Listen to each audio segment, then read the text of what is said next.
કેવું છે નહીં? કોઈ વાર આપણે જેને યાદ કરતા હોઈએ અને ત્યારે જ જો એમનો મેસેજ આવે તો કેવું સરસ ફીલ થાય. દિલ એકદમ ખુશ થઈ જાય નહીં?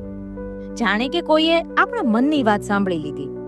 જ્યારે આપણે કોઈને ખૂબ યાદ કરતા હોઈએ અને એ જ સમયે જો એમનો જ મેસેજ આવે ત્યારે એવું લાગે કે આપણી લાગણીઓ કોઈક રીતે એમના સુધી પહોંચી ગઈ. એ મેસેજ નાનો સંદેશ હોય કે પછી લાંબી વાત, એમાં એક અનોખી જ હૂંફ હોય છે, પ્રેમ હોય છે, લાગણીઓ હોય છે અને એકબીજા સાથે જોડાયેલા હોવાનો અહેસાસ હોય છે. એ એક લીટીનો મેસેજ જાણે એમ કહેતો હોય, ઓય હું પણ તમને જ યાદ કરતો હતો. એ ક્ષણ ખરેખર ખૂબ જાદુઈ હોય છે. એ મેસેજ વાંચીને ચહેરા પર સ્મિત આવી જાય છે, આપણા દિવસને વધુ સુંદર બનાવી દે, જાણે બધું જ ના ગમતું ગમવા લાગ્યું. પેલું એક મૂવીનો ડાયલોગ છે ને કે જ્યારે તમને કોઈ ગમે ને ત્યારે તમને બધું જ ગમવા લાગે.